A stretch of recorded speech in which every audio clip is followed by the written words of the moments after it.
since 1971. You're as cold as ice on WRIF. That's Foreigner. Who came before that? Dreaming from the Waist. Steely Dan with a song that I just do not seem to get tired of. Peg, I love you just the way you are. The home of rock and roll throughout the 70s and into the 80s. For the first time, Arthur and I were out together, getting crazy. We're Open and a holler. Where were we last night? We were in Royal Oak. Royal Oak. Then I wound up in Detroit somewhere. And then I wound up in Inkster. Then I wound up in Wesleyan. Then I wound up in Taylor. Detroit's only real rock and roll radio station in the decade of the 90s. All right, backstage here with KK Downey and Glenn Tipton from Judas Priest. Glenn, tell me this now. Did we not just spend half an hour in the car park trying to find the way in? Yes. I mean, that buzz we draw. If it rocks, it's on the RIF in the early part of the 21st century. A really cool band that is hard to classify. Muse. Just a can't-miss band for concerts. And yes, that is loaded with hypocrisy because I missed the band yet again. How do I miss these can't-miss shows? For nearly 50 years, we have been, and continue to be 101 WRIF. This is the home of rock and roll. Go ahead, tell me more.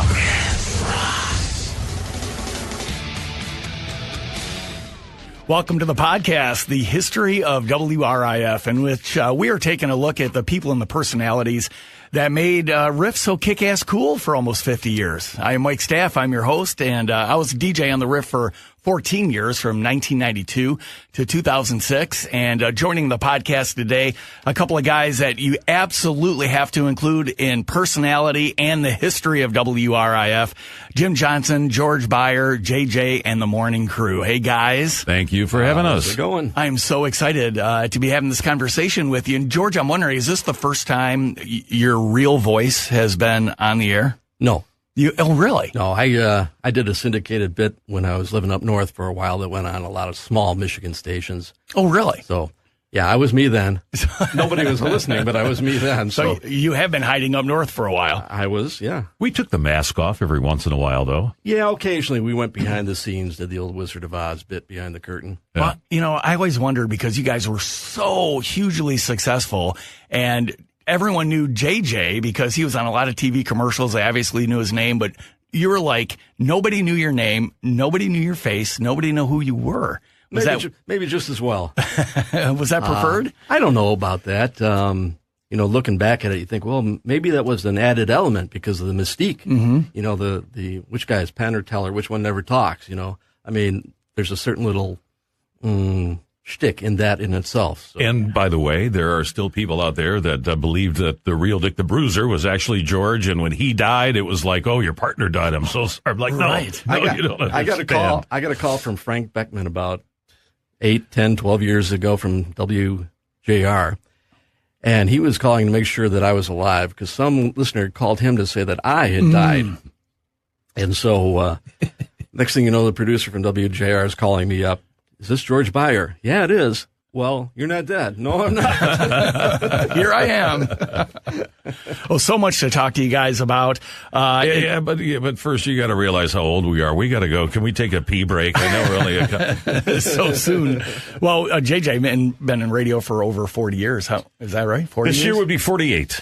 48 years. That is a long stretch. Yes, it is. And to be in Detroit that long, too, it's got to feel great. Yeah, the old saying from our business in the old days was you keep the big furniture near the door because you got to move so often. That's right. I have been very lucky not to have had to done that. Mm-hmm. Not to have had to done that. Jeez. Not to have had to do that. I wish there was a broadcaster in here to help me. Station to station, though, you moved a lot. Well, we did, yes. We both did, actually, and then... The good part was each time was for a raise. Yeah, right. That was the key. God bless America. Absolutely. What was the famous line from our agent back then? I didn't come here to eat the soup. I came here to make my people a deal. And don't leave anything on the table. Right. So we have so much to talk about. Let's just begin at the beginning. How did you guys meet? Interesting story, and this has been gotten wrong for as long as we have been together. George was working for Steve Dahl. He can go back and give you the beginning of that in a minute, but George and Steve were together on the show, and Steve had an offer to move to Chicago by himself, not with George. we did research back then, too. Explain. Wait, Jim, you were program director at W4 at the time. Right. Okay. I was. So when Steve was going to leave, it was my job to find somebody to replace the host or to replace the entire show. But we did research and found that a large piece of the popularity of the show was the character voices that George had done. So we decided, let's maintain some continuity, keep George's characters, and find somebody who might be able to work with George. And 40-some years later, we're still looking to find somebody that could fill that role. But what happened was, and it was weird how it worked out, and I don't remember exactly why, but when Steve was offered the job, it was delayed by like a month. They hired him, and his starting date was a month later, and he wanted to keep working here. Oh, that's all fine and good. But when we got near the last couple of weeks or so, and he found out that we were going to keep George, he was pissed off. Yeah. He did not want that to happen. George was his baby, and he didn't want us to hang on. I said, so what do you want me to do? Fire George, put somebody out of work because you got a better position? Right. No, we're not doing that. We're keeping him. So he started screwing around with George. Can we say fuck here on this podcast? It's a podcast. He said started fucking around with George, turning his mic off during bits. I tried to say something. Jim, now turn my goddamn microphone back on, all right? I've been through that once before. Yeah, and so he was jerking him around, and I said, I had to talk with him. I said, you got to stop doing that. He's part of the show. Keep him included. Say your goodbyes, whatever. So the last week, it's a Sunday night. Since I was a program director and doing afternoon drive at the time, I'm still at work on a Sunday night, crazily, and Steve Dahl calls me up, or George calls me up to say, hey, I just talked to Steve. He told me not to bother coming in this week. His last week, he wanted to say goodbye by himself. So I pick up the phone. I call Steve. We have the conversation. We go back and forth, and he won't budge, and I won't budge. I said, okay, well, you can consider Friday your last day. Come and collect your shit and get out.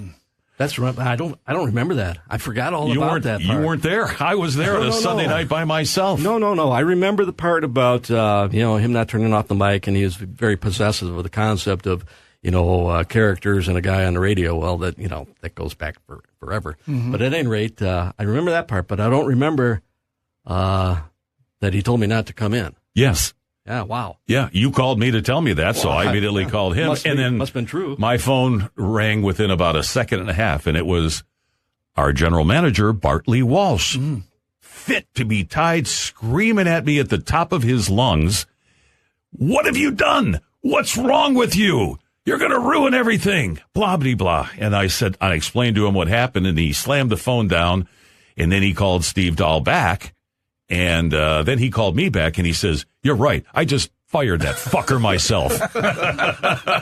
So I end up sleeping on a couch at the radio station that night because I'm the guy that has to step in on Monday morning in a few hours and do the show with this character. Now, was that just supposed to be a temporary thing then? Oh, my God, yes. Yeah. Absolutely. We searched far and wide. You did, really? Well, think about this, though. Looking around the country, locally, we might have had a shot. There just wasn't anybody. But looking around the country at guys who are available to come in and host a morning show. Okay, so here's the deal. You're going to come in. You're going to be working with an old cartoon sailor. You're going to be working with a retired washed-up wrestler. And a few other announcer, and the mayor of the city of Detroit. Right. Those are going to be your guys. The city of Detroit. I had to say that, of course. Being here in the city, I had to say that. It was not a good fit for anybody. Meanwhile, weeks and weeks go by, and I'm still doing the damn show, and things start gelling a little bit. So we continued on, and I told Bartley Walsh, I'll do this for 1 year. I'll be your morning show guy, and I will do the programming job, but for 1 year, and then we'll reevaluate everything. Well, a year goes by, and literally I was ready to take myself out. I was done. I was washed up. I was frazzled. I said to Bart Walsh, I said, okay, here's the deal. I want to do mornings, but I don't want to be program director, and I won't accept anything else. Otherwise, I'm going to go sell shoes at Nordstrom. You're at the end. You should have taken the shoe gig. I know. I should have in retrospect. Damn. Everything's in hindsight. You're Monday morning quarterbacking over there. I am. I'm listening to this, and I'm thinking, God, I had to work, sold the shoes. Yeah. Knowing what we know now. Anyway, he lit me up once again, saying it's the stupidest thing I could ever think of. There's no future in being a radio personality. Management is where you want to be, and blah, blah, blah. And I said, take it or leave it. So he said, okay, we'll take it. And we got somebody else to do the programming job. And I did mornings, and the rest kind of is history, as the cliche goes. That's incredible. So, George, you were calling in to Steve Dahl's show when he was still on ABXO, right? Yeah, I won a talent show that he did, the Steve Dahl Gong Show. And what was the prize, by the way? I won, what was their frequency? They were 99, right? 99? Yep, 99.5. I won 99 and a half records. It's true. Most of them were, just shitty groups with their... they were promo copies that he got for free anyway. Test pressings that they dropped off to the radio stations back then, to get airplay, blah, blah, blah. So there were only maybe a dozen that made my playlist at home, But I was at Wayne State University taking radio, TV, and film. I was on WAYN, doing an afternoon show there. But yes, I was calling into Steve. And then when Steve switched from WABX to W4, well, it was convenient for me to stop in on the show because it was on my way down to school. Right on Jefferson. So I stopped down there a couple times a week, this and that and the other. Next thing you know, I'm doing a bit here and a bit there. We go to opening day at Tiger Stadium back then, and I'm in the ballpark, so that I react to my environment. So the next thing you know, I'm George Kell, and I'm doing the play-by-play of the ball game. All these people from W4, the staff, they're cracking up. Hey, you ought to do that on there. So I started doing that on there, this and that and the other. And all these characters just kept adding on. Because, like I said, I react to the environment. I'm a Detroiter from day one. Mm-hmm. So, So it worked out that way. Next thing you know, I'm on with Steve full-time. And then when Jim came in Steve's absence, then they gave me a raise, and then I quit school. It was so you quit school? You didn't graduate? I didn't quit school. I turned pro. You kids out there, you stay in school. But if you're 17 and you can run a 4.340, right, you turn pro, buddy. Yeah, because you might get injured. That's right. You could never know. You could get hurt. Now, JJ, you went to Central. Did you graduate from Central? No. You didn't? I did not know. In fact, you turned pro. I turned pro, too. With about 3 classes to go. Oh, jeez. Yeah. And I've often gone back there. I bet I've been back there 3 or 4 times trying to figure out a way that I can make it happen, right? Even at my old age. Just want those 3 credits. But you know what stands in the fucking way? What's that? Algebra. They wouldn't let me graduate without passing an algebra. I flunked it twice. Boy, you'd think they'd just give it to you. Yeah, you'd think, maybe with a sizable donation, you could get a janitor's closet named after you or something. That ain't gonna happen. The James A. Johnson janitorial department or janitor's closet. I have many other places for sizable donations. Quit bragging, Jim. So how long were you guys on W4 before RIF came calling together? Let's see. I can remember the timeline. We started in January of 78, and we left there in July of 79. So only about a year and a half at W4. That's right. From 79 to 86 at RIF, from 86 to 92 at Wheels. Yeah. And then from 92 till, for me, 2008. Yeah. And I don't know, you retired in what, 04, 05, 06? 98. No. 98. No. Yes. Really? Yeah. Started there in 92.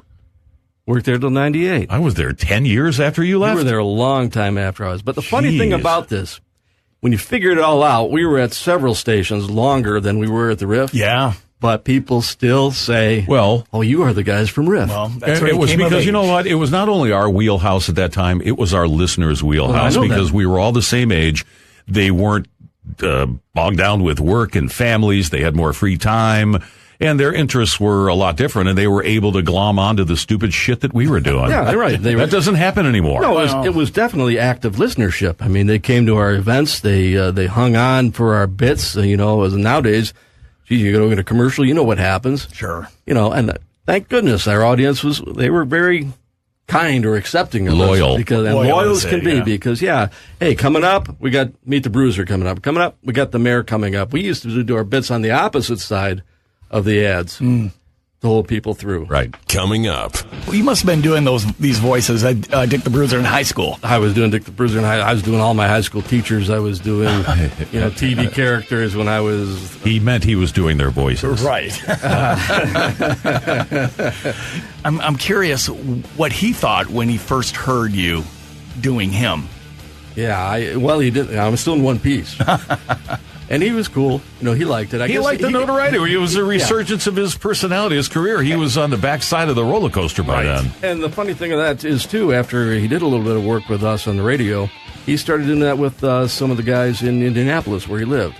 So he became, a rock and roll wrestler. As we took over the FM house, RIF began to grow and change. The staff doubled and then tripled. And to make room for everyone, they found 4 house trailers and banged them onto the side of the house. And the days of the trailers began. And RIF became Detroit's best rock. This is the History of WRIF, the podcast. RIF Mornings now feature the madness of JJ and the morning crew. Are you sure you know where everything is? All the buttons. There's 3 turntables in the studio here. The green button's over here. Okay. Legendary personalities from Detroit's iconic WRIF. What's this button do, Chip? No, whatever you do, don't touch that button. You knucklehead, that turns the whole station off. Oh, really? Keep your hands off that button. That's why there's a cage over the top Well, of it it. said air talk. Yeah. Well, I meant to talk on the air. No, don't touch that. I told you not to touch that button. Leave it alone. Here is Mike Staff and our special guests, JJ and the morning crew. When you guys got to RIF, that was like the building of what I always refer to as the first all-star team on RIF. Yes, but that was a recipe. That was a formula that Fred and Tom put together. Right? No, that was an ABC formula around the country, primarily for TV. You're probably not old enough to remember the old campaign, and there were billboards all over town with the talking heads on Channel 7 They did research and they found out everybody's favorite news guy, co-anchor, weather person, sports guy, etc. And they went to the other stations and assembled that team. And then they put billboards all over town. I still remember the slogan, "We got who you wanted." Oh, that's good. And it was really good. And they put together an all-star team. Tom Bender and Fred, they just transferred that formula to the radio side of things, and they brought us over. They brought Calvert in and Sabelli. Penn Hollow was already there, of course, and he was strong. Yeah, it was strong, and the lineup was strong, and ABC had money. Oh, yeah. And they weren't afraid to put it on advertising and commercials on TV with the remarkable mouth. Oh, that was one of the best ever. It was. And, Arthur Costan, Karen Savelli, and Calvert all said that they could just feel the momentum building. Oh, yeah. Yeah. It happened almost instantaneously, to tell you the truth. Sports analogy, it was the New York Yankees. I mean, you went top to bottom through that lineup, and everybody was a hitter. Everybody was a player. I mean, everybody played their part, and every part was unique. Yeah. And, it was great stuff. They had to be exciting. What do you guys remember most about those early days when that team got together? Because you knew everyone. We liked each other. Right. Again, we're all the same age. If we had families, they were new families, and, we had a lot of independence, and we actually liked each other, and we did fun stuff together, whether it was concerts or promotional events or whatever. We usually did it all together.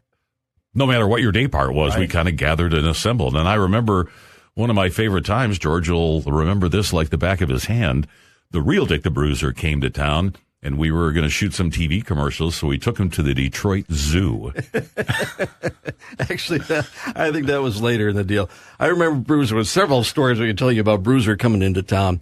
Yeah, we took him to the Detroit Zoo. And but all of us were there, the whole... Yeah. Oh, yeah, we did that commercial. That's right, we did There's Good Rockin' at Riff. That was the bit. Hey, there's good rockin' at Riff. Like Good Rockin' at Midnight was the tune. So. But he had us push him around in a wheelchair the entire way. We're walking around the zoo, and the Bruiser insisted. You just didn't feel like walking? I got my big lollipop here. JJ can push me around, make sure I don't get lost.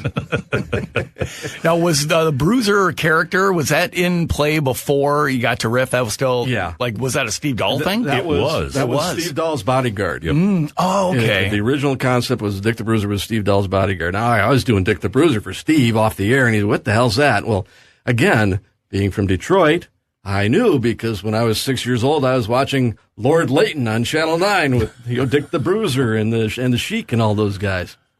So I told Steve about the kind of the history of the character, and he said, "Well, that's great. Let's get him in the studio. I'll make him my bodyguard." But another Bruiser story is when we took him he came into town to shoot an ad, and we took him to the London Chop House. Oh God, which was the fine steak house of Detroit back in the day, and you had to wear a tie to get in. Bruiser didn't travel with a tie, which is okay. I'm not wearing any tie. But the doorman had a tie for him, so he wraps this tie around his neck, his 22-inch neck, and he's got about 4.5 inches of tie. Yeah. And he goes wobbling through the restaurant. Everybody's looking at him. And he orders up a steak and blah, blah, blah. They bring out half of a cow. I swear, half of a cow as red as a Coke can, and put it on the plate in front of him. And everybody's talking, of course, what's going to happen now? Something's going to break out, with the Bruiser around. But another time he was in town for an auto show, and I was supposed to pick him up at the Hotel Pontchartrain. I went down, I parked at Cobo, and I was walking across the street to the hotel. I thought, oh, gee, maybe he's already at the RIF booth. So I just asked a cop. I says, hey, have you seen the Bruiser? He says, hold on a second. He gets on his radio. Where's the Bruiser? He's still in his hotel. In Detroit, they kept track of where he was. Now, explain to our listeners who Dick the Bruiser was, because there's probably a lot of people listening that aren't even really familiar. Well, again, he was an old wrestler from the days when wrestling was real. Mm-hmm. Long before the WWE. Yeah. Way when it was the WWF even then. Yeah. Oh, yeah, that's right. Way before that. Yeah. So, I mean, he was a wrestler from the 60s, I would say, would have been his heyday. And he was an absolute monster back then. He was known as the world's most dangerous wrestler. But what I liked about him when I was watching the wrestling shows as a kid was the interview. Because the interview, that's when the wrestler really has to perform. And Bruiser had that voice. And he come out and, this is fair warning, Keller Kowalski. Everybody saw you cheat the last match. It's my time to get even Saturday night at the air-conditioned Cobo Arena. True stuff. You must have been doing these voices at Dick the Bruiser in high school. I was doing Dick the Bruiser I was doing all my high school teachers. I was doing TV characters when I was. He meant he was doing their voices. Right. I didn't even catch myself on that one. Dick the Bruiser was such a beloved character, person, kind of one of each, right, in Detroit. I'm curious what he thought when he first heard you doing him. Yeah, he didn't. I was still in one piece. And he was cool. He liked it. He liked the notoriety. It was a resurgence of his personality, his career. He was on the backside of the roller coaster by then. And the funny thing of that is, too, after he did a little bit of work with us on the radio, he started doing that with some of the guys in Indianapolis where he lived. So he became, a rock and roll wrestler. Well, what's cool, too, is so he was in, like, Indianapolis or something like that, which is where David Letterman is from, and he took the name of his band, the Most Dangerous Band. Most Dangerous Band. Yeah, that's exactly right. From Dick the Bruiser. Another footnote, if you go on YouTube and you search for Dick the Bruiser, there's some great old stuff of the old guy doing the interviews. Yeah, no doubt. We're having this match. The people of Muncie, Indiana deserve this. We could have had it in Tokyo. We could have had it in New York. But the people of Muncie, Indiana, at the high school at 7 o'clock. So my itty-bitty Bruiser buddies don't have to stay up till late. Translation, the janitors charge more when they stay there after 9. Right. Fun stuff.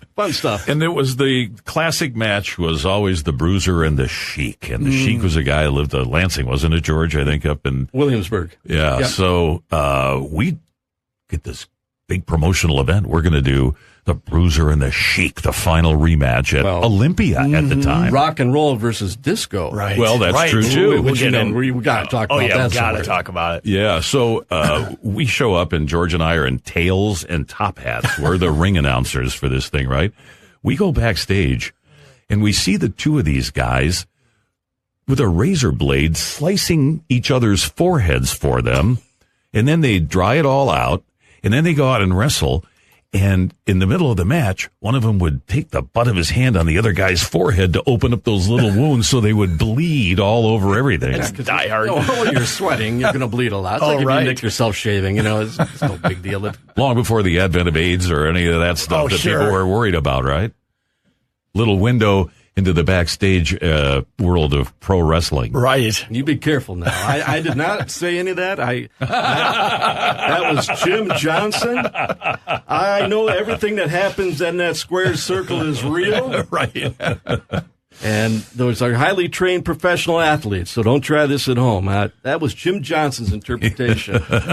So with all the voices and characters that you brought to the show, Dick the Bruiser was definitely the most popular. And I'm curious, JJ, in the world of research back then, did you do research and said, hey, man, Dick the Bruiser is resonating. Let's go with him? Nah, better question. You know what? Because back then, you'd hear it on the street. Oh, sure. And honestly, radio is a feel. It's an art form. You kind of feel the love in the air one way or the other, and you do what you know is right. You know your audience, you know your partner, you know yourself, and you know what the right thing is to do. You don't need a bunch of bullshit research from pencil neck geeks and coats and ties in Philadelphia, New York, telling you what's right and wrong. Here. I listened to podcast number 1 with Arthur Penhallow, and it's the exact same thing when he was talking about, it's the weekend. Yeah. I mean, that was his gig, or the home of rock and roll, or baby, or whatever it was. That was right for him. Wasn't right for everyone else. Right. And, Dick the Bruiser was right for us. Probably wouldn't have been right anywhere else, But it sure resonated here. Yeah, it was big time. There's no doubt. Big-time wrestling. Hey, look, and by the way, let's be honest, and I'll be the first to say this. There's a lot of fucking luck involved in this. Oh, yeah. A lot of luck. Right place, right time. I'm the luckiest guy in the world. Amen. I guarantee you. Yeah. Yeah. So, the parody songs that Dick the Bruiser Band did were, people ate that stuff up with a spoon. And that was all George. It was all George. George. You wrote all those songs. Every word. I take great pride in the fact that I wrote all the stuff. 90% of the stuff. That's incredible. From the ground up. Yes. I didn't use other sources. What you heard on Riff or at Wheels or wherever we were working, you wouldn't hear anywhere else. Right. When you were driving through Detroit and you had the radio on and you heard us, you knew you were in Detroit. Right on. Too many beer drops for one man to be drinking. Too many beer drops for one platter to pass along. School's out now. It's summertime. Time to party. And I ain't lying. So come on over and catch a buzz. We'll throw a kegger for just a little while, and we'll get blasted right down here when we start drinking 96 beers. We're gonna drink 96 beers. We're gonna drink.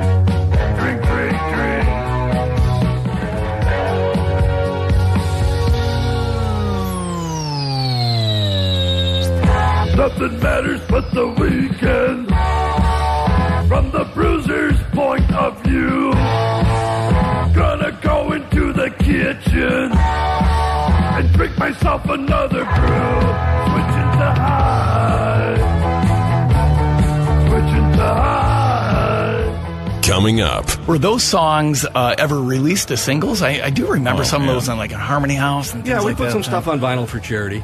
And how many did they sell? You have any idea? Oh, God. Who knows? 20, 30,000, I want to say. Oh, yeah. I wouldn't even know where to begin to guess about that. Yeah.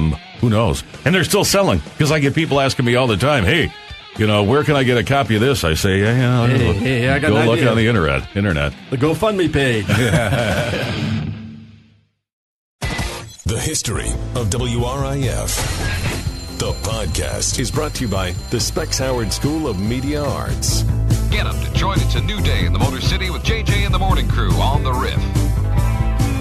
Well, you woken up for good, but you want to stay in bed. Now you're staring at the ceiling, there's a pounding in your head.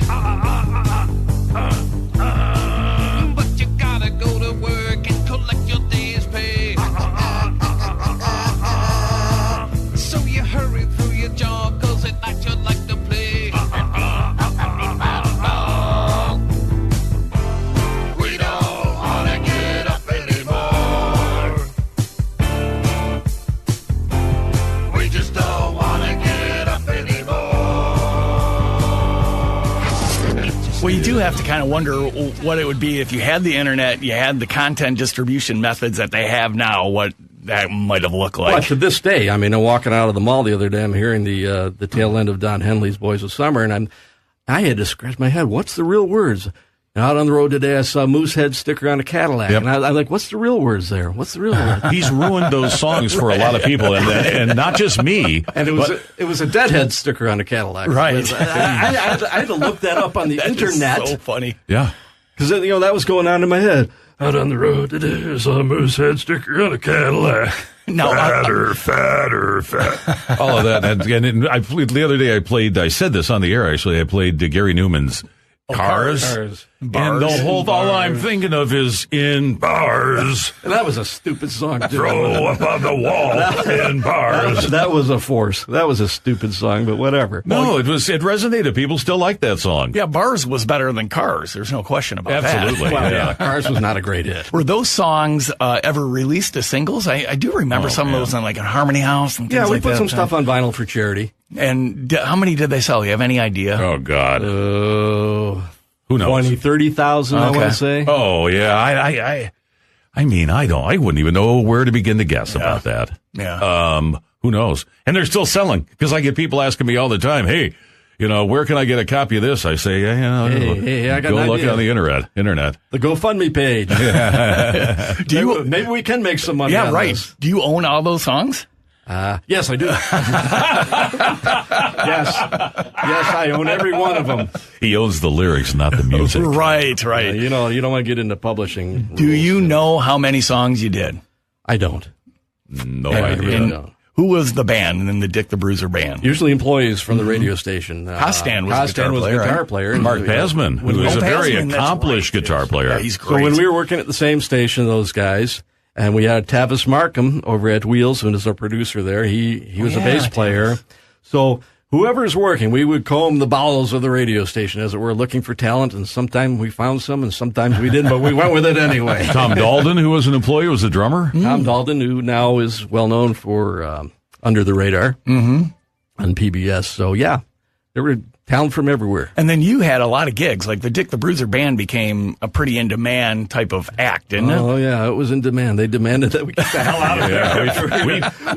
We ran up a couple of bar bills. We forced ourselves on more dive bars in this town than I care to count. But how about opening for Cheap Trick at Pine Knob? Yeah. Cool. I mean, that was probably the highlight. Costan was telling me the first time the Bruiser band played live was at Pine Knob for Motor City Jam with Mitch Ryder? I don't know. I don't remember that. I thought the first time was at Hart Plaza. Hart Plaza is what I was going to say. Hart Plaza when there was the Fat Cat Strut tour. Oh, nice. The Stray Cat Strut. There's another damn song you ruined for me, God damn it. Fat Cat Strut. I'm a lady's cat. A chubby Casanova. Stop it. I still have to play this shit, dude. It's funny that you know all the lyrics still. You remember. Well, yeah, just... whatever. Wait a minute, though. I'm like Pavlov, and when the dog hears the bell, he starts salivating, and I get going here. We can't talk about this kind of stuff without mentioning one of the greatest highlights of our career. 1984, the Tigers go 35-5 to start the season, and they're playing that stupid John Denver, Thank God I'm a Country Boy song when they went to sweep off the base paths in the fifth inning, and we thought, this thing sucks. Let's get the Tigers to get rid of the song, and we're going to find something to replace it with. So George wrote Dancing in the Seats, like dancing in the streets. Right. We get a hold of Martha Reeves of the Vandellas, convince her to do a duet and record the song with George. She shows up with Linda Solomon, the photographer. Linda Solomon's husband was an agent for Martha Reeves. They show up at a studio, Pearl Sound, out in Farmington or Livonia, by limo, and we spent 2 hours trying to coax Martha Reeves out of the limo. She got cold feet. She didn't want to do it. I can't sing anymore. I don't have a voice. I don't know who this stupid asshole is. This guy's going to ruin it. She didn't even know who. He's going to ruin my image. Yeah. So we finally get her in. And God damn it, if she didn't do it in one take and it sounded like $1 million. If you can find that song, it's worth exploring on this podcast. You know where it is? It took me 30 takes to do the backup because I'm not used to singing backup. I was used to the lead. I was stepping on her all the time. Damn it. You don't have a copy of that, George? It was huge. It's around somewhere. I may. But the sideline to that was it got so big that J.P. McCarthy, who was, the biggest radio guy ever in Detroit, probably, on JR. On WJR and doing mornings opposite us, he calls up. He said, I want to play that on my air.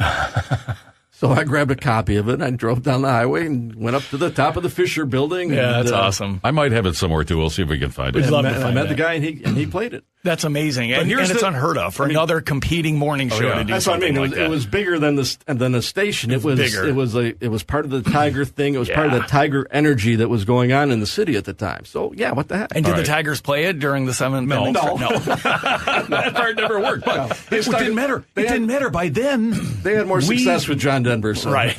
We milked that thing on our air. It was huge for us. Didn't matter whether the Tigers played it or not. That would have been, the icing on the cake. But I will say this, as we put a bow tie on this part of the conversation, we learned along the way. It took us a long time, but we do those parody songs, and we would do every lyric, every verse, every chorus, and these things would go on for 3, 4, 5, 6 fucking minutes. And all of a sudden, you want to tear your goddamn hair out when about 40 seconds of it would have been just fine, and you could have moved on. Right.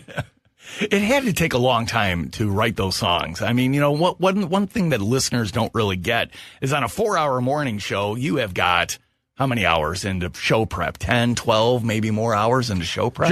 George did. I had about 5 minutes of show prep. Truth be told. With Jim, you're talking about minutes, all right? Yeah, show prep for me would be Bloody Mary and a Terryton. Let's go, George. You ready? What do you got today, George? That's the luxuries of the straight man, right? Yes. The straight man always looks good, and it's the second. It's my job to make the straight man look good. I mean, that's the deal. But that's okay. Keep that in mind for the rest of this podcast, will you?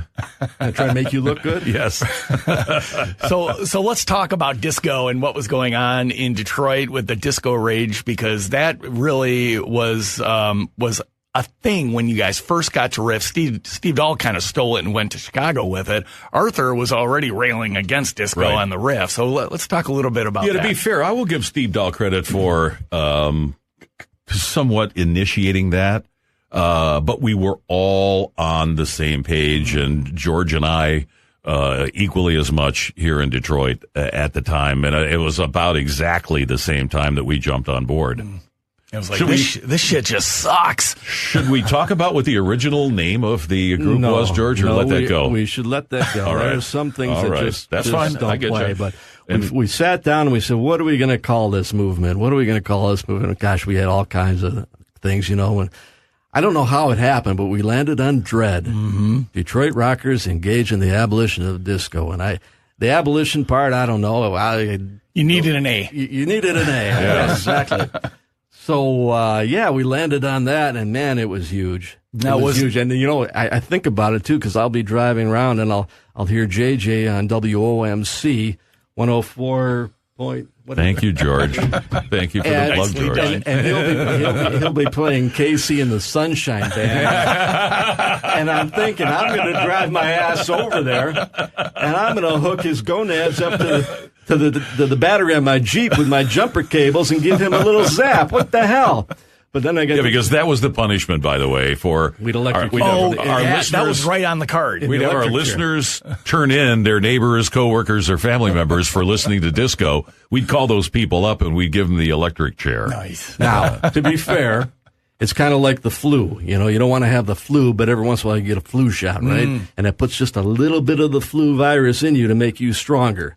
So when Jim plays KC and the Sunshine Band, he's doing his part for my immune system. You know, right. like they have memorials by disaster areas too. You know, just to make sure to remind the public how bad things really could be.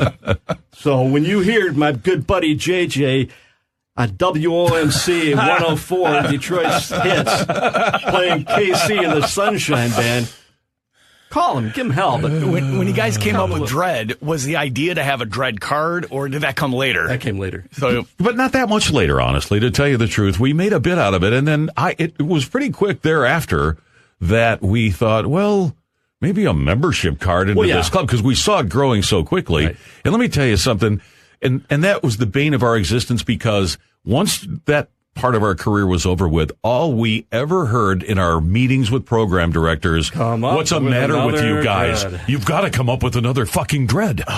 You guys are sucking. You've got nothing. What have you done for us lately? Dread was fine, but you need another Dread, and you need it by Monday. Yeah. So come up with something. All right. All right. Well, okay, great. I'm got any ideas? I'm real creative now, you know. But that's part of the magic, that you can't recreate like that. It just doesn't work. Tell that to management, will you? Right. That's a good point. Well, you know. Do you remember how many Dread cards were distributed? Oh, God in heaven. Hundreds of thousands. At least, Jim, when was the last time somebody came up and showed you their Dread card? 2 days ago. I bet. Every single day. No, it is There's paper ones and plastic ones, and I don't know if I even have mine somewhere, but some guy came up and personalized a few for the staff members made out of like aluminum. Yeah, they looked like platinum. Yeah. Metal copies of it. Platinum Dread card. That's right. Save even more. Execute even more people who listen to this. But we breathed. That's another way that we breathed new life into the whole concept. Once the disco thing was done and we successfully killed it. And by the way, we put a radio station out of business in this town. And the general manager, I can't remember his name right now. Oh my God, he was pissed. He was calling our guys saying, "You got to cut. These guys are killing me." And, too bad. Yeah. It's a competitive radio market. But once that whole thing was done, we thought, well, how do we take advantage of all of these cards that are out there? And we worked with advertisers to offer discounts to anybody who showed up with a Dread card for their purchase. You got a free Coke with a Coney dog or something like that, whatever it was.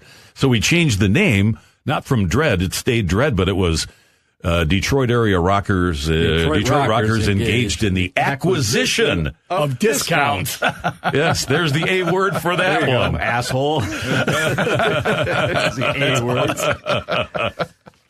But anyways, it was like the first rewards card, as far as a marketing tool goes. Well, and it was very cool of ABC because, again, they had cash and they were willing to flip the bill for something like that. A lot of companies would not have done that. You bet. And it lives. Hey, they made money. Don't worry. Oh, I am sure. they paid us well, but they made money while we were there, believe me. You ever count how many different character voices were a normal part of the show? No, there was a core, and then, some would come and some would go. I mean, we would add as necessary when Ross Perot was running for president. He became character, see? Well, let's get under the hood and fix it, blah, blah, blah. We had Dr. Ruth on for a while when she was hot. This and that and the other. When she was hot? I've always said, Dr. Ruth, you're so hot. Man, I love it when you say, orgasm. I bet there's characters out there we both have forgotten that passed through this show over the years. Yeah. I'm sure. I always marveled at your ability to have this conversation with yourself, essentially using 2, 3, 4 different voices. I do a lot of things with myself. How did you do it? Did you even know? Could you even describe it? It's really hard to describe how something like that works. I mean, I asked Ted Nugent. I can describe it. It scared the shit out of me. I bet. I'm watching this guy talk to himself. I had to confuse you, too. Ask Ted Nugent how he plays a guitar solo. Right. He goes into it, and that's what he does. He's mastered the instrument, and then he just lets it fly, I think. Right. I don't think he's rehearsing every little deedle, deedle, deedle, deedle, wee. Of course, yeah. He's just out there, and it comes out. Well, it came out beautifully. And, Jim, you couldn't have been a better straight man. I mean, you had to have that kind of clarity, and you were so casual and cool. But it had to, blow your mind sometimes trying to keep up. He was my rock.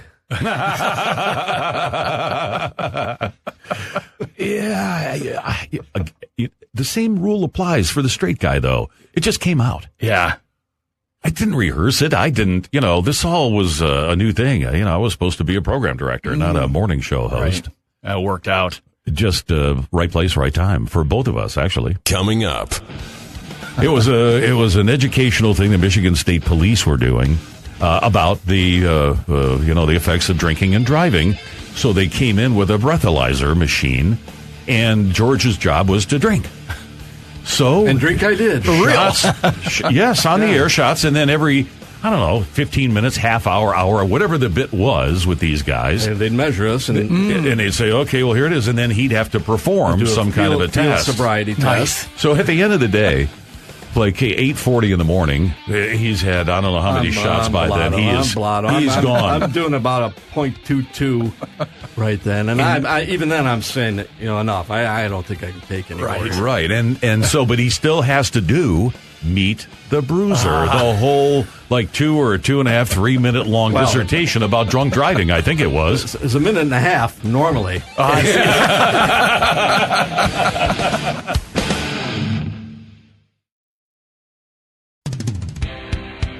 This is the History of WRIF, the podcast. And now, the ABC News program, Meet the Bruiser. Here is Richard T. Bruiser. Legendary personalities from Detroit's iconic WRIF. Use the buddy system. Since there are so many parties, it's unlikely you can get wild at everyone and still survive. Therefore, hang out with a friend and alternate driving and drinking. It's safer, plus you'll have lots of laughs. And plus you'll have lots of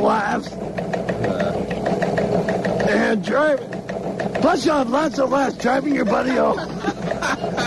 Here is Mike Staff and our special guests, JJ and the Morning Crew. Much of what you guys were doing on the air then may seem mild now, but then it was really pushing the limits. Would you guys get a lot of complaints, and do you remember any of them? Gosh, I remember one time I was doing Coleman Young, impersonating him, and he had a foul mouth, and he wasn't afraid of swearing in front of the media on a live microphone. Right. So anyways, they asked the Bruiser Band to come over next door and do the Kelly and Company show, play a song on Kelly and Company TV show. Uh-huh. And so then they're interviewing me, and what other voices do you do, George? Blah, blah, blah. Well, I do George Kell, and I do Dick the Bruiser, as you know, and blah, blah, blah. And I also do Coleman Young. Oh, can we hear a little? And so I said, yeah, sure. What the heck? And as soon as we get these goddamn suburbanites, I thought it was our sister station. My goodness. Yeah. We heard about that.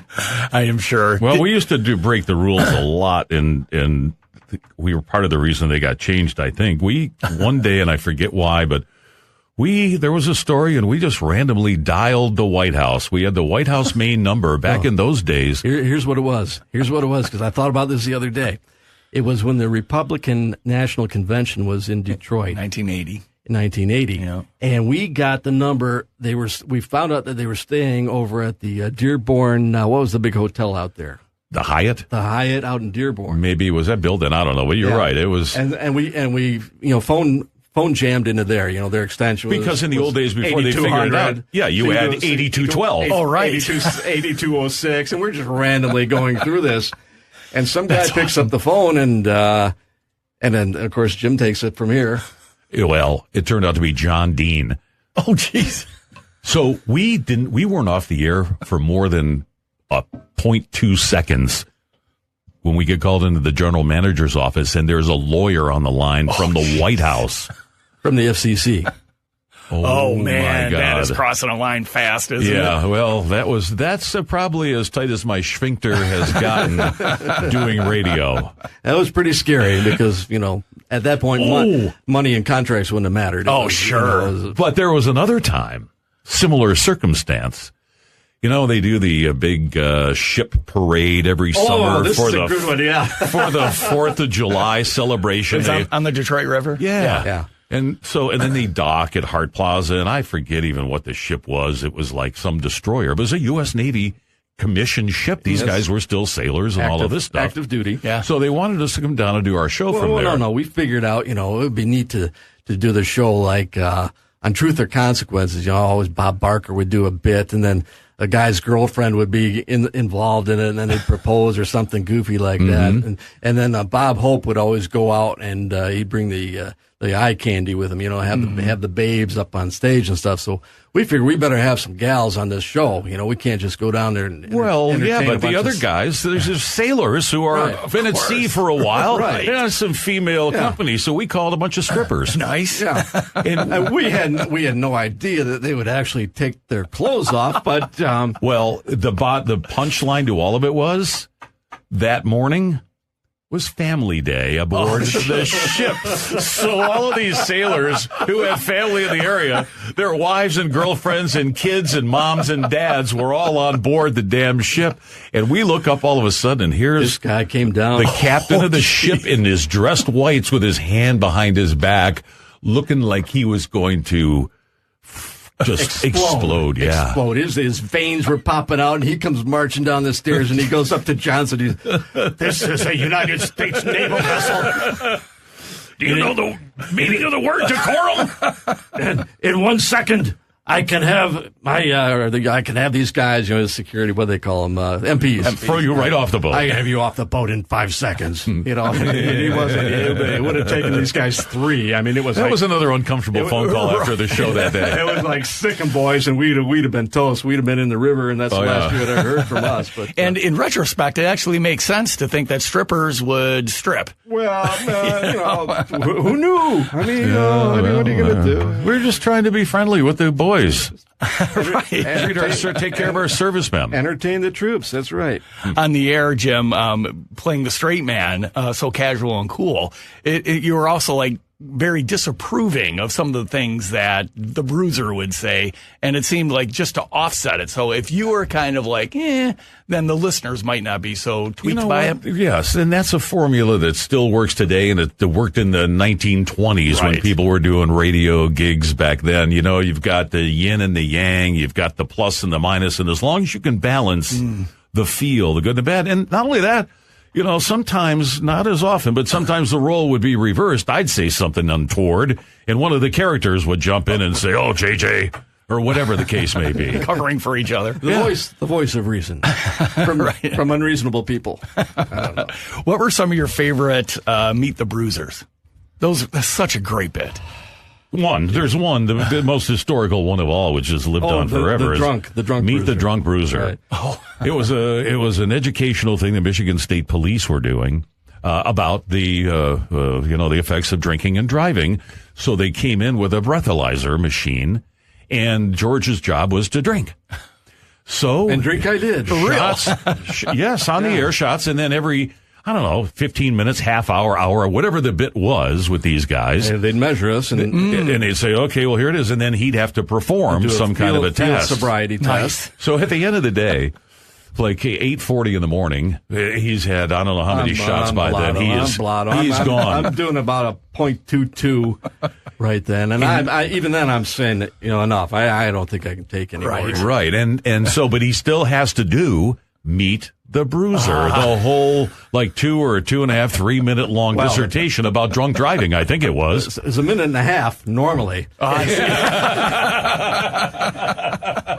When you have to stumble at the beginning of every paragraph because you're out of breath.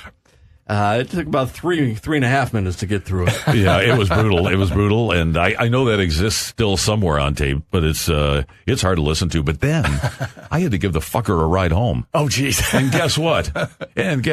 What? You got pulled over. There's still puke all over the side of that car. With his head sticking out of the window, he puked all the ride home along the side of my car. It must be true because I don't remember. Taking one for the team. That's right. That's public service. That's what you do when you're a responsible broadcaster. I recently heard a Meet the Bruiser with the sperm bank. I don't know if you remember that. I don't even remember that one. But it was just great reminiscing. I don't remember, but I can imagine substantial penalty for early withdrawal. Right, that's exactly it. That's funny to remember that. What else? I don't know. the obvious jokes, but yeah. How about learn to spell with Darnell? Oh, that's what we weren't going to talk about. Oh, really?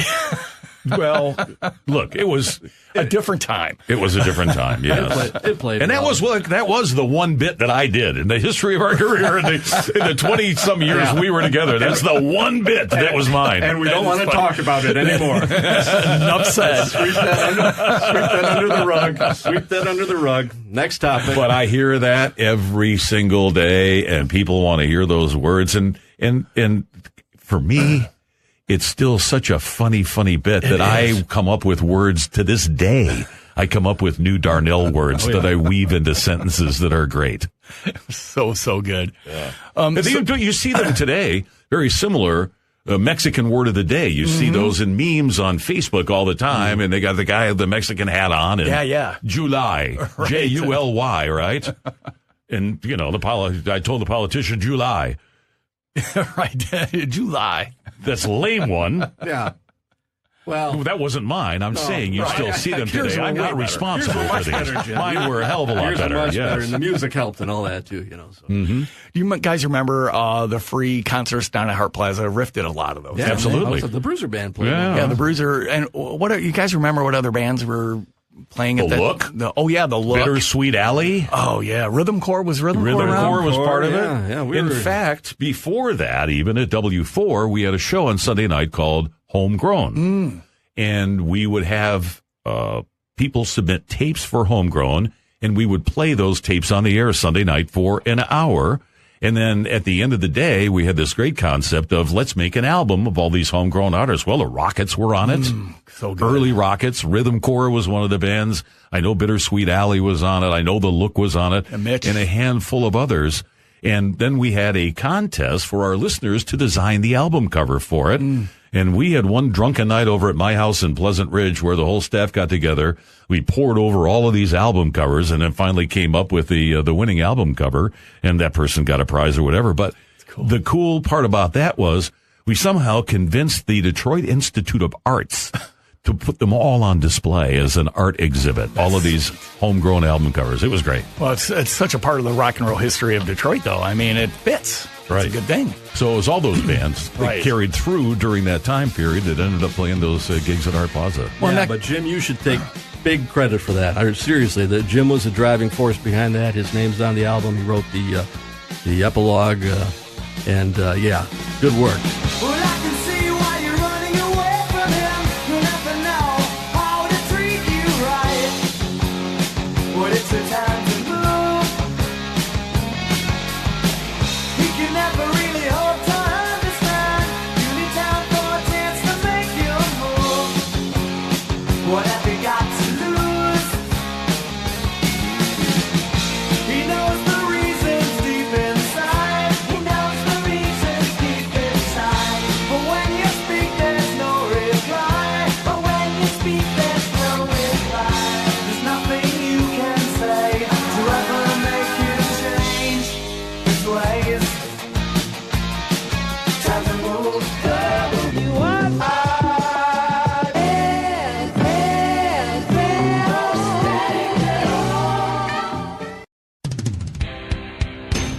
See, the reason was I couldn't get a hold of you to break our day because I got in a terrible car accident on the way from RIF over to the XYZ commissary next door.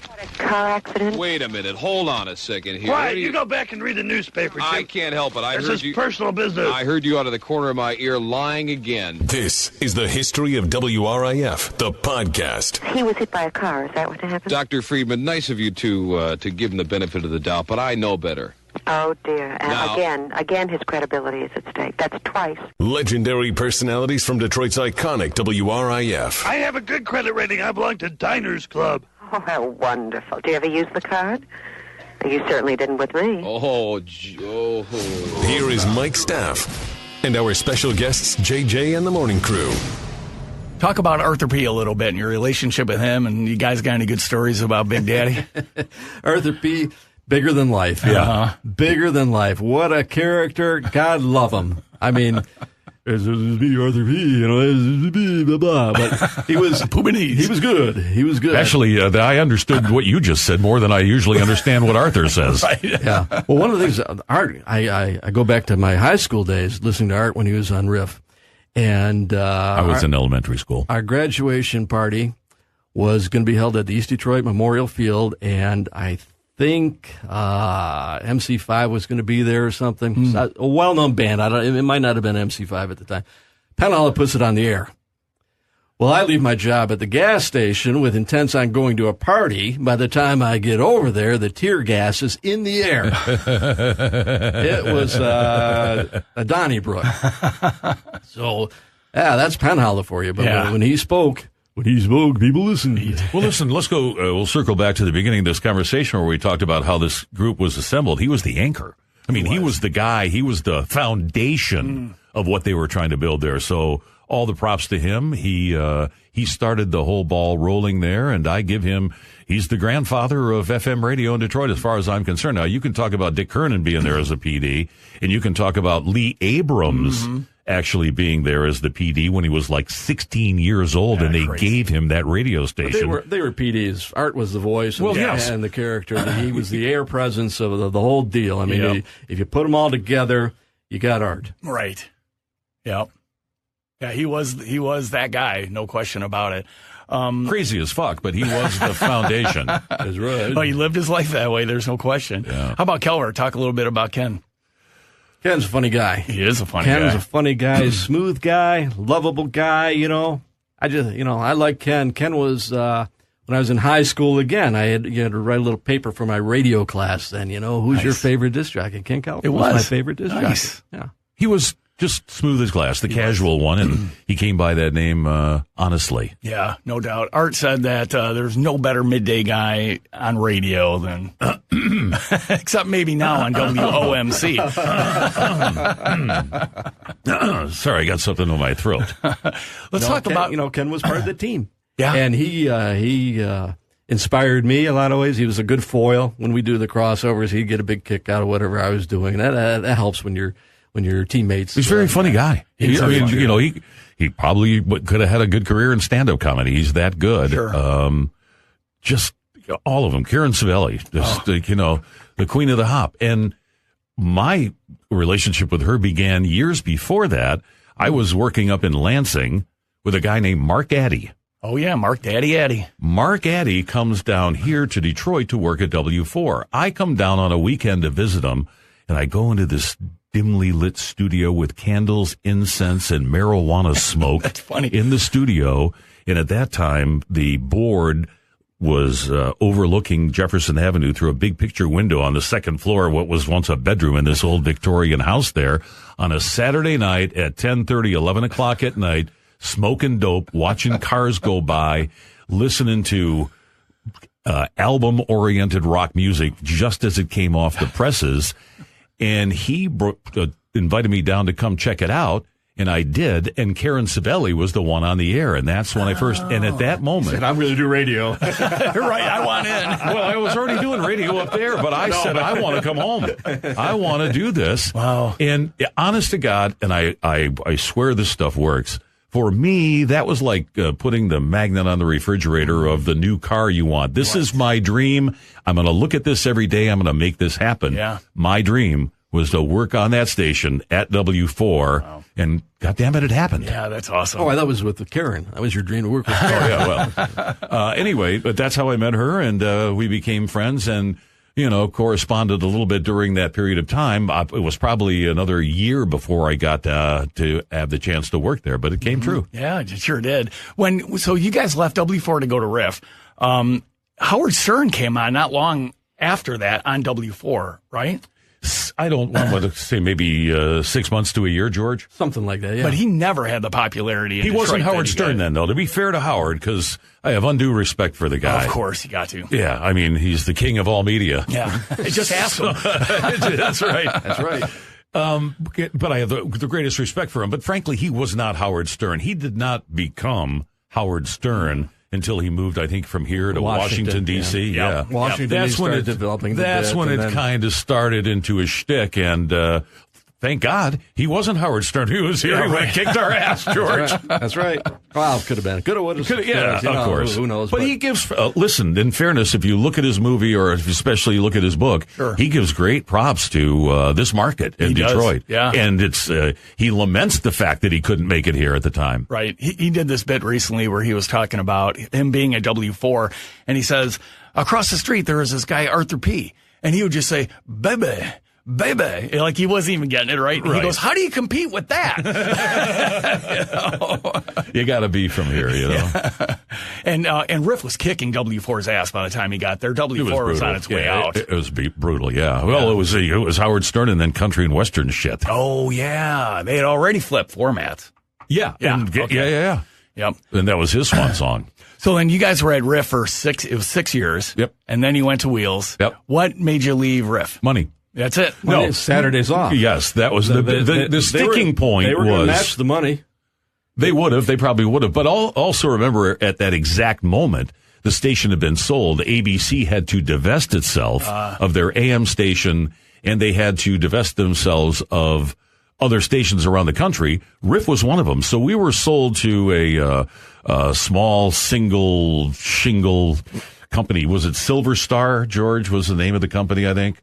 Silver Star Communications. I don't remember. Because I think I remember we called them Falling Star Communications after that. So that was going on at the same time. So new people were coming in. Our contract was up. And then we had made it well known that we were done working Saturdays one way or the other. And their first entree when they came to negotiate with us was, Saturdays are not negotiable. You're doing them. We said, fuck you. We're out of here. Yep, that's it. Yep. Yeah, because they eventually said, hey, wait a minute. Well, right? And it was just too late. You're like, yeah, we gave you your chance. Yep. So when you look back on Riff, we're approaching almost 50 years on Riff. What do you think it is about Riff that resonates in Detroit so personally with its listeners? Same thing that it does with its personalities, and I include TV in that. Detroit's one of those markets where if you're here long enough, I don't care if you're good or not good. It doesn't matter if you stand the test of time. It's a issue of longevity. You command the loyalty of this wonderful Detroit audience. And Jim's been here 40 years. 40 plus. So that's why people like him. It's not because he's any good. That's right. No, it's 48, by the way, but yes. So here.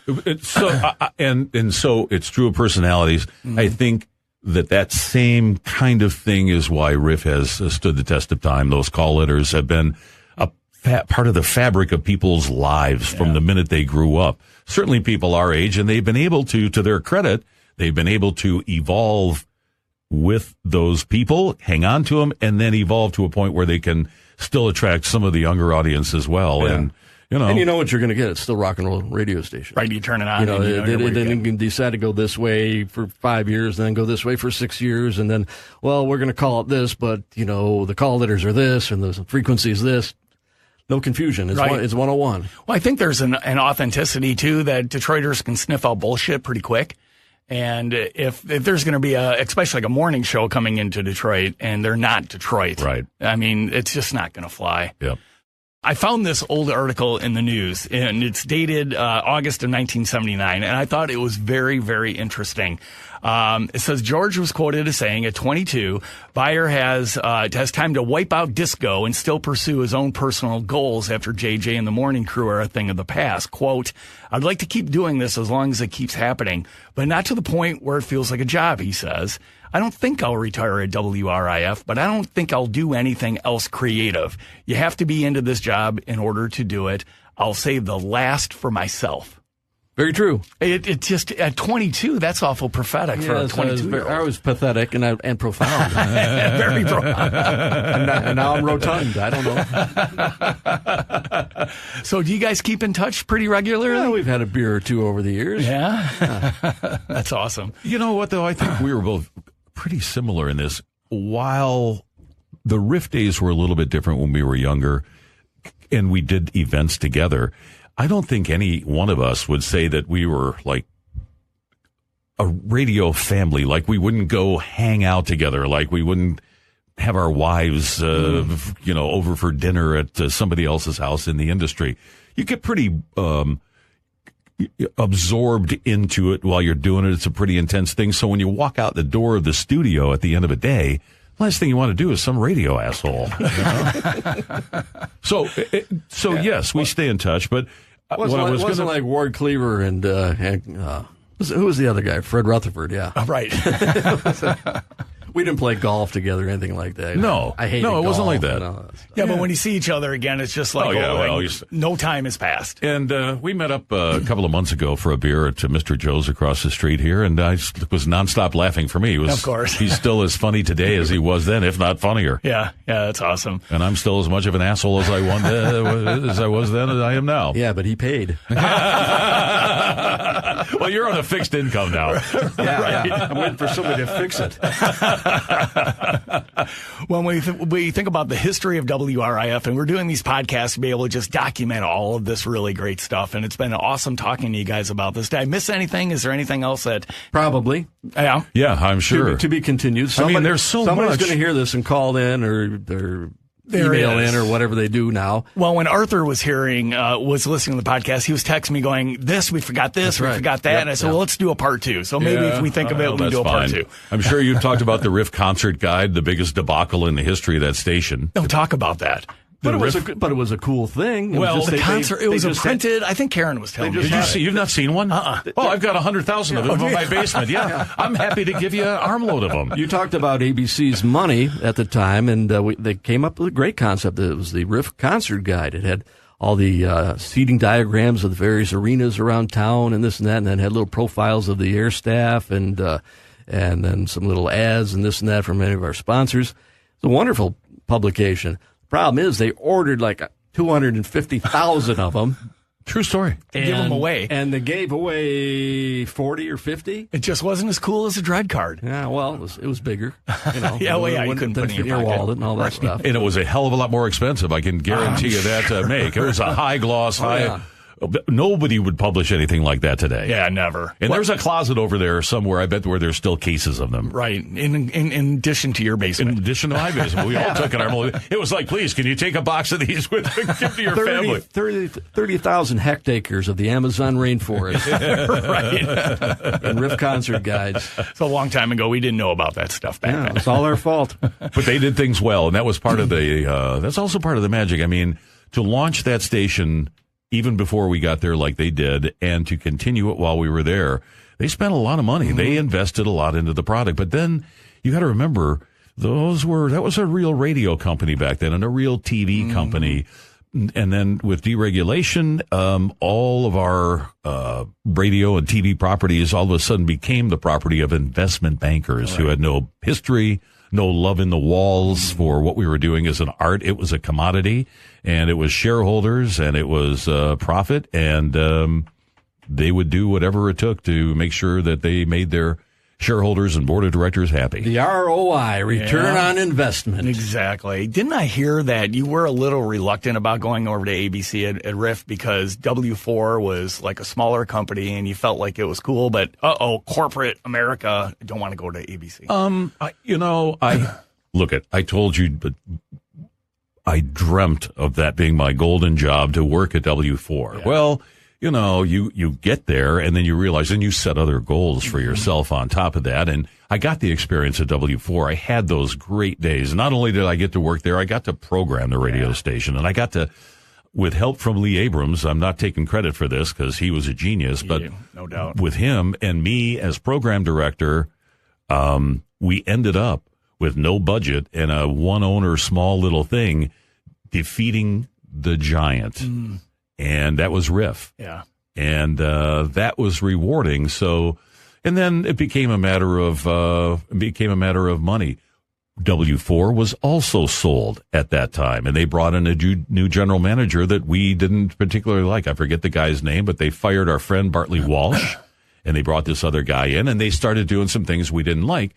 Meanwhile, we get a phone call from RIF saying, would you like to come over here? And by the way, we're going to pay a lot of fucking money. Yeah. And we said, yeah. And we're going to bring Calvert, and we're going to bring Savelli. Of course. It's going to be awesome. We knew, listen, our careers were just beginning at that point. We had a future. We were looking towards it, and the future was to move on. Yeah. We were lucky. Yes. We were lucky. You brought it up earlier. It takes a lot of luck, and we were lucky to be there where the timing was right. But, when you get your chance and you get your foot in the door, then you got to kick the damn thing in. That's it, yep. And when we got over at RIF, then we really started kicking. Yeah, for sure. And you guys did. You kicked ass all the way through it. Kick ass. Kick ass rock and There we roll. go. See, you can't talk about RIF without talking about art. Well, maybe we'll have a JJ in the Morning Crew Part 2 if we start thinking of some new stuff. You guys, sure guys there open is. to it? Well, listen, find a sponsor. Okay.